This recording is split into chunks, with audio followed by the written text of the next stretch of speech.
जब मैं लोगों को समझाती थी, उनसे मिलती थी, तो वो मेरे को देखकर बोलते थे कि नहीं, तुम तो अभी छोटी सी हो, तुमने क्या बिजनेस किया होगा। ऐसा नहीं है कि मैंने 4 लोग रखे हैं और वो वर्कर्स काम करते हैं और मैं एक बड़े से ऑफिस में बैठ के बस चिल करती हूँ। एक प्रिंसिपल मैम का फ़ोन आया मेरे पास कि हम तुम्हारे प्रोडक्ट्स को अपने जितने भी गिफ्टिंग है दिवाली के, उसमें देना चाहते हैं। मेरे को अभी भी याद है कि रात को 3 बजे तक बैठ के हम खुद ही डब्बे बना रहे थे उसके। उस समय 8,500 की सेल करी उस दिन।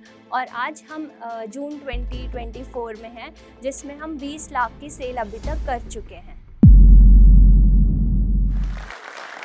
नमस्ते, मेरा नाम पलक अरोड़ा है और मैं एक फूड टेक्नोलॉजिस्ट हूँ बाय प्रोफेशन फ्रॉम निफ्टिम एंड साथ ही साथ एक सेफ फूड कैडर प्रोफेशनल हूँ और एक फूड ऑडिटर। इन सब क्वालिफिकेशंस को लेकर मैंने अपना स्टार्टअप शुरू किया, सद्गुरु सुपर फूड्स, जिसमें हम ready to cook food mixes बनाते हैं। और मेरी कहानी शुरू हुई वर्ल्ड इन्वायरमेंट डे 5 जून 2022 को, जब हमने एक स्टॉल लगाया और अपने स्टार्टअप के सारे प्रोडक्ट्स को शोकेस किया कस्टमर्स को। उस दिन हमने 8,500 की सेल करी और आज हम हैं जून 2024 में, जब हम अभी तक 20 लाख रुपए का रेवेन्यू जनरेट कर चुके हैं। तो आइए मेरे स्टार्टअप की कहानी को सुनते हैं। कहानी शुरू होती है लॉकडाउन के दौरान, मार्च 2020 के दौरान, जब सब लोग इम्यूनिटी बिल्डिंग फूड ढूंढ रहे थे। उस समय मैंने मिलेट्स के ऊपर रिसर्च करी। मिलेट्स जैसे कि रागी, ज्वार, बाजरा, कंगनी, कुटकी, ऐसे कई प्रकार के ऐसे ग्रेन्स जिसमें जो न्यूट्रिशन होता है वो बहुत ज़्यादा होता है और वो हमारी बॉडी के लिए बहुत अच्छा है। लेकिन इन हिडन ग्रेन्स को हम अपनी डाइट में कंज्यूम नहीं करते हैं। पर ऐसा क्यों? यही सवाल मैंने अपने पेरेंट्स से पूछा कि अभी तक आपने मेरे को मिलेट्स क्यों नहीं खिलाए, मिलेट्स के बारे में हम क्यों नहीं जानते, मिलेट्स के प्रोडक्ट्स मार्केट में इतने कम क्यों मिलते हैं। एंड वो रिसर्च करते करते मुझे पता चला कि इस ग्रेन को कैसे कंज्यूम करना है वो तो किसी को पता ही नहीं है। इन ग्रेन्स में कुछ ऐसे एंटी न्यूट्रिएंट्स होते हैं जो हमारी बॉडी में एब्जॉर्ब नहीं होते अच्छे से, तो इसलिए इनको प्रोसेस करना बहुत ज़रूरी है। इनको भिगोना, इनकी स्प्राउटिंग करना, इनका आटा बनाना या कोई भी इसके ऊपर प्राइमरी प्रोसेस करना बहुत ज़रूरी है।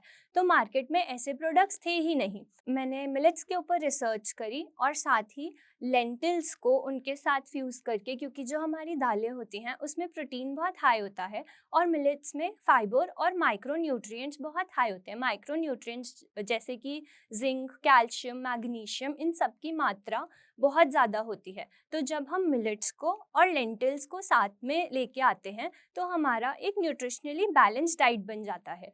तो इन्हीं के ऊपर रिसर्च करके मैंने ऐसे कुछ फूड मिक्सेस बनाए और अपने इस आइडिया को अपने पेरेंट्स को पिच किया। तो उन्होंने मुझे सपोर्ट किया और साथ ही साथ ये बिज़नेस स्टार्ट करने के लिए मेरे को कुछ इनिशियल अमाउंट दिया। उन्होंने मुझे सपोर्ट किया मेरे लॉन्च के टाइम पर और अभी तक वो मेरे को पूरा सपोर्ट करते आ रहे हैं। ये आइडिया होम बेस्ड मेरे मेरे घर से ही स्टार्ट हुआ था और अब हम अपना एक फैक्ट्री सेटअप कर रहे हैं फूड प्रोडक्ट्स का, जो कि ग्रेटर फरीदाबाद में है। और हमारे ब्रांड का नाम है मिलियम, जिसमें हम ready to cook food mixes sell करते हैं। हम होरेका जैसे कि होटल्स, रेस्टोरेंट्स, इन सब में अपने रेडी मिक्सेस सप्लाई करते हैं और अपने ब्रांड मिलियम के अंडर इनको डिफरेंट ई कॉमर्स प्लेटफॉर्म्स जैसे कि अमेज़ॉन, जियो मार्ट और अपनी वेबसाइट से भी सेल करते हैं। लेकिन हम कोई भी चीज़ की शुरुआत करते हैं तो उसमें बहुत सारे चैलेंजेस आते हैं। मेरी फैमिली मेरे को सपोर्ट कर रही थी, लेकिन वो चैलेंजेस तो फिर भी थे वहाँ पर। हमने जब अपना पहला स्टॉल लगाया तो उस समय हमने लोगों को प्रोडक्ट्स टेस्ट कराए। लोगों को मिलेट्स के बारे में इतना ज़्यादा नहीं पता था, लेकिन अब आज की डेट में since international year of millets declare हुआ था 2023, तो इसलिए जितने भी देश हैं, डिफरेंट कंट्रीज़ हैं, यूएन सपोर्टेड मिशन है, 72 कंट्रीज़ ने भाग लिया इंडिया के साथ और ये इंडिया का इनिशिएटिव था। हमारे जो मिलेट्स हैं, हमारे अपने जो ग्रेन्स हैं, एंशिएंट ग्रेन्स, उनको ग्लोबल लेवल पे लेके जाने के लिए। तो इसलिए अब लोगों को मिलेट्स के बारे में पता है, ये बहुत ही अच्छी बात है, लेकिन उसको कंज्यूम कैसे करना है वो अभी भी एक चैलेंज था। तो हमने अपने प्रोडक्ट्स को कुक किया और ले गए लोगों को टेस्ट कराने के लिए। जब लोगों ने टेस्ट किया तो इनको इतना ज़्यादा पसंद आया कि लोग फिर से उसकी डिमांड करने लगे। फिर चैलेंज आया अवेलेबिलिटी का।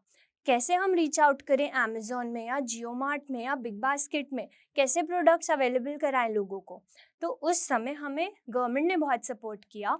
गवर्नमेंट के डिफरेंट इनिशिएटिव्स के अंडर हमें डिफरेंट जगह में एग्जीबिशंस एंड स्टॉल्स में हमें इनवाइट करा जाता था अपने आइडिया को ग्लोबल लेवल पे लेके जाने के लिए।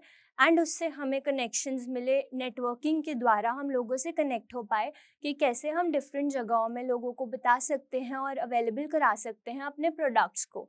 तो इसी से शुरुआत हुई हमारे प्रोडक्ट्स की अवेलेबिलिटी वाला इशू सॉल्व करने की। जब कोई भी प्रोडक्ट हम बनाते हैं और इसका सेल शुरू करते हैं, तो मैं आप सबके साथ ये एक चीज़ ज़रूर शेयर करना चाहूँगी कि आप सबसे पहले अपने आसपास के एरिया से शुरू करें। वहाँ पे देखें कि लोगों को वो चीज़ अच्छी लग रही है, लोग ले रहे हैं या नहीं। मेरी भी शुरुआत कुछ ऐसे ही हुई। मेरी सोसाइटी में एक इको क्लब है, एनवायरनमेंट क्लब, और सिंस हमने हमारा प्रोडक्ट वर्ल्ड एनवायरनमेंट डे पर लॉन्च किया था, क्योंकि ये सस्टेनेबल है, ये हमारे फार्मर्स को सपोर्ट करता है, हमारे प्लैनेट के लिए अच्छा है और कंज्यूमर्स के लिए तो बहुत ही अच्छा है, क्योंकि हेल्थ बेनिफिट्स तो इससे है ही। तो हम अपने प्रोडक्ट को ले गए, हमने लोगों को टेस्ट कराया अपनी सोसाइटी में। इको क्लब का एक फंक्शन होता है एनवायरनमेंट डे पर, उसमें हमने अपने स्टॉल के द्वारा लोगों को टेस्टिंग कराई और वहीं से हम आगे धीरे धीरे करके बढ़ते गए। तो आपको कुछ भी चीज़ का शुरुआत करना है तो आप छोटे स्केल से करिए, अपने आसपास के दायरे में जितने लोग हैं उन लोगों को टेस्ट कराएं और फिर उससे धीरे धीरे करके आगे बढ़ें। हमारा जो पहला दिन था लॉन्च का, उसमें हमने 8,500 की सेल करी, और अगर हमारे पास ज़्यादा स्टॉक होता तो हम और भी ज़्यादा सेल कर देते। हम आउट ऑफ स्टॉक हो गए थे हमारे एक दो प्रोडक्ट्स, जैसे कि वेज लोडेड इडली और हमारा पॉरेज। वो लोगों को इतने पसंद आ रहे थे क्योंकि ऐसी इडली और ऐसा टेस्ट, मिलेट्स और लेंटिल्स का ये कॉम्बिनेशन लोगों ने कभी ट्राई ही नहीं किया था। और इसमें जब हमने स्प्राउटिंग करी उनकी और फिर उनके मिक्सेस लेकर आए तो वो अलग ही था। तो ये पूरा टेस्टिंग कराने के बाद हमने उस समय 8,500 की सेल करी उस दिन। और आज हम जून 2024 में हैं, जिसमें हम 20 लाख की सेल अभी तक कर चुके हैं। तो इस तरह से हमारी पहले सेल्स की कहानी थी। अब मैं आपको ये बताती हूँ कि अगर आपको कोई स्टार्टअप शुरू करना हो, भले ही वो कोई प्रोडक्ट का हो या कोई सर्विस का, तो सबसे पहले कोई स्टार्टअप शुरू करने से पहले अगर आपने ठान लिया कि आपको वो करना है और आप उसमें पूरा सब अपना जी जान लगा के उसके पीछे पड़ गए, तो 50% तो वो वहीं हो जाता है। बस आपको सोच के उसके ऊपर इम्प्लीमेंटेशन करनी है।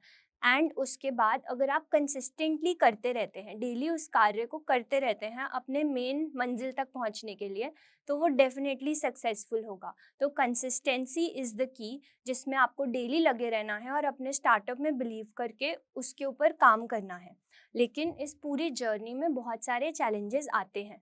मार्केटिंग में इशू आता है, सेल्स में इशू आता है, प्रोडक्शन में इनिशियली काफ़ी इशू रहता है।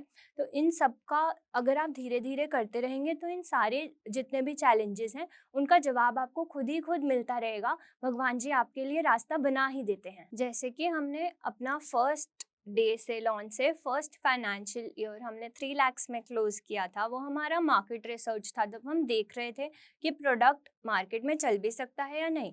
और उसके ही दौरान हमने अपनी बिजनेस स्ट्रैटेजीज चेंज करी, जो कि एक स्टार्टअप के लिए या नए बिजनेस के लिए बहुत ज़रूरी है। हमें पता चलता रहना चाहिए कि हमारे इन्वायरमेंट और कंज्यूमर फीडबैक के साथ साथ हमें कैसे अपने प्रोडक्ट में मॉडिफिकेशन करना है, या जो भी सर्विस प्रोवाइड कर रहे हैं उसमें कैसे मॉडिफिकेशन करना है। तो उससे हमने हरेका इंडस्ट्री में टैप किया और ऐसे कुछ चेंजेस करे अपने बिजनेस स्ट्रैटेजीज में, जिससे आज हम 20 लाख्स की सेल तक पहुंचे हैं। इस पूरी स्टार्टअप जर्नी के दौरान कभी कभी ऐसा भी हो जाता है जब आपके पास कोई बहुत बड़ा ऑर्डर आ जाता है। खुशी तो बहुत होती है, लेकिन उसे इम्प्लीमेंट करने के लिए आपको जो रिसोर्सेज, जो मटेरियल सब लगता है, उसकी थोड़ी टेंशन भी होती है। तो लास्ट ईयर दिवाली पे 2023 में मेरे पास एक कॉल आया मेरे कनेक्ट्स एंड नेटवर्क्स के थ्रू ही, जिसमें एक प्रिंसिपल मैम का फ़ोन आया मेरे पास कि हम तुम्हारे प्रोडक्ट्स को अपने जितने भी गिफ्टिंग है दिवाली के उसमें देना चाहते हैं। एंड उसमें उनका वो पूरा ऑर्डर 1 लाख का था। एंड उसमें उन्हें हमारे न्यू पैकेजिंग में वो ऑर्डर चाहिए था। एंड न्यू पैकेजिंग के आने में लमसम 2 हफ्ते का टाइम था अभी, और उनको वो ऑर्डर दिवाली से 1 महीने पहले चाहिए था। तो इसको पूरा करने के लिए पैकेजिंग के ऊपर पूरा अच्छे से काम करना, उसको जल्दी से पूरा कराना, एंड जब वो पैकेजिंग मटेरियल फाइनली आ गया, 4 दिन में पूरे लोग, जितने आपके जितने भी लिमिटेड रिसोर्सेज हैं, 4-5 लोगों ने लग के वो सब हैम्पर्स को बनाया, डब्बों का पैकिंग किया, सारी चीज़ें काम करा। बहुत पैनिक हुआ था, लेकिन वो ऑर्डर जब पूरा शिपमेंट गया, निकल के पूरा जब वो आया तो इतना अच्छा लगा, वो फीलिंग एकदम अलग था जब वो पूरा ऑर्डर हम कंप्लीट कर पाए ऑन टाइम। एंड जो प्रिंसिपल मैम थी उन्होंने भी बहुत सपोर्ट किया, उन्होंने बीच में कोऑपरेट किया कि ठीक है, आपका जितना शिपमेंट हो गया आप हाफ शिपमेंट करके हमें 2 बार में ऑर्डर दे दीजिए। लेकिन ये सारे लोगों के सपोर्ट और सब जितने आपके रिसोर्सेज हैं उसको यूटिलाइज़ कैसे करना है और उसमें कैसे आपको टाइम मैनेज करना है। मेरे को अभी भी याद है कि रात को 3 बजे तक बैठ के हम खुद ही डब्बे बना रहे थे उसके, ताकि उसमें पूरा पैकिंग करके वो पूरा ऑर्डर हम नेक्स्ट डे सुबह उसको शिप कर पाए। सुबह 6 बजे उठ के पूरी टीम फिर से लग गई थी काम पे। तो स्टार्टअप में लिमिटेड रिसोर्सेज तो होते ही हैं, लेकिन आपको उसको कैसे मैनेज करना है और अपनी लाइफ में टाइम मैनेजमेंट को कैसे लेकर आना है, वो बहुत ज़रूरी होता है। तो ये रही हमारी जर्नी एक बड़े ऑर्डर को पूरा करने की। इन सब के साथ-साथ मैं आपको एक ये वाली चीज़ भी बताना चाहती हूँ कि जब भी आप कोई बिज़नेस या न्यू स्टार्टअप के बारे में सोचते हैं, तो आपको लग रहा होगा कि एक बड़ा-सा ऑफ़िस, एक बड़ा-सा बंगलो होगा। रुक जाइए, ऐसा बिल्कुल भी नहीं है। अगर आप में लगन है और आप पैशनेटली किसी भी काम को कर रहे हैं, तो आप एक छोटे से कमरे से भी उसको शुरू कर सकते हैं। बस आपको खुद से करना पड़ेगा, कोई और आके आपके लिए काम नहीं करेगा। अगर आपको कोई प्रोडक्ट या कोई सर्विस प्रोवाइड करनी है, तो आपको खुद से उसमें लगन लगा के वो काम करना पड़ेगा।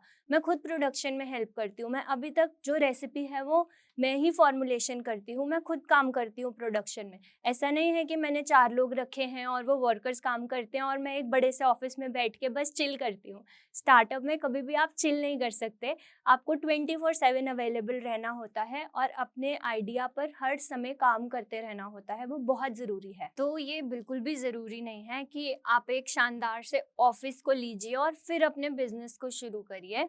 आपके जितने रिसोर्सेज हैं आप उनसे थोड़ा सपोर्ट मांग सकते हैं। जैसे कि मैंने अपने पेरेंट्स से पूरा सपोर्ट मांगा, उन्होंने मेरी बहुत हेल्प करी है। उन्होंने इनिशियली मेरे साथ प्रोडक्शन में, पैकिंग में, हर चीज़ में हेल्प करी है कि कैसे ये डब्बा बन रहा है, किस एंगल से इसके ऊपर टेप लगेगा, बारकोड लगेगा, ये सब चीज़ें आपको खुद से करनी पड़ती हैं।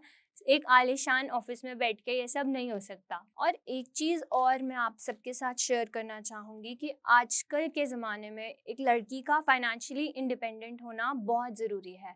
भले ही आप कोई लड़की हो, कोई औरत हो, किसी भी स्टेज ऑफ लाइफ में हो, आपके लिए खुद का income source of income generate करना बहुत ज़रूरी है।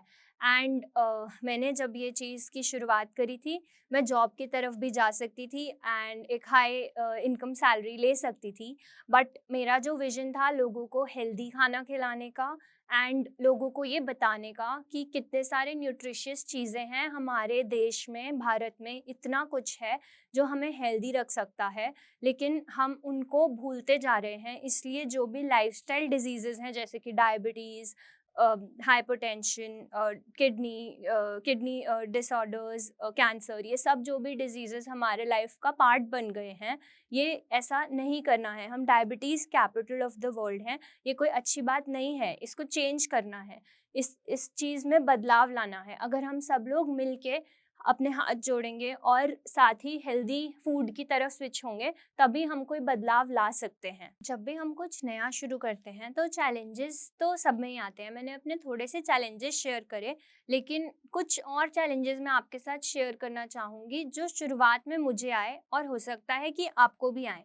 बिना चैलेंजेस के जर्नी कैसी? चैलेंजेस सबकी ही लाइफ में आते हैं। तो जो मुझे बिजनेस चैलेंजेस आए थे इनिशियली, वो ये थे लोगों को अपने प्रोडक्ट के बारे में समझाना।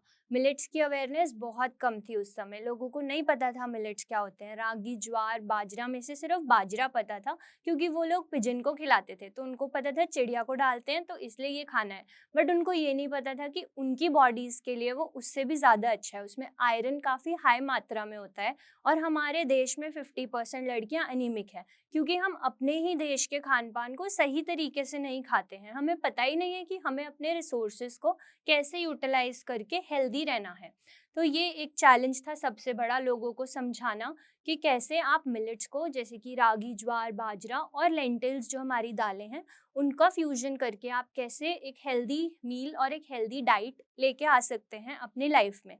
इसके अलावा जब मैं लोगों को समझाती थी, उनसे मिलती थी, तो वो मेरे को देखकर बोलते थे कि नहीं, तुम तो अभी छोटी सी हो, तुमने क्या बिजनेस किया होगा। लेकिन जब वो मेरे से बात करते हैं, इंटरैक्ट करते हैं, मेरी नॉलेज के बारे में उनको पता चलता है कि मेरी रिसर्चेस कितनी ज़्यादा हैं इस फील्ड में, तो उसके बाद उनको लगता है कि हाँ ठीक है, अब कुछ तो करने का जज्बा है इस लड़की में और कुछ तो ये कर दिखाएगी। तो आखिर में मैं आप सबसे यही शेयर करना चाहूँगी कि आप जितने भी लोग इस वीडियो को देख रहे हैं, कि आप इन सब स्टोरीज से हौसला लें और आप कुछ अपनी लाइफ में करें। कोई भी बिजनेस छोटा नहीं होता है, कोई भी काम छोटा नहीं होता है, भले ही वो घर से सिलाई करने का काम हो, घर से स्नैक्स बनाने का काम हो, या कोई भी काम छोटा नहीं होता है। आप में बस जज्बा होना चाहिए अपने जितने सपने हैं उसको उड़ान लेने का।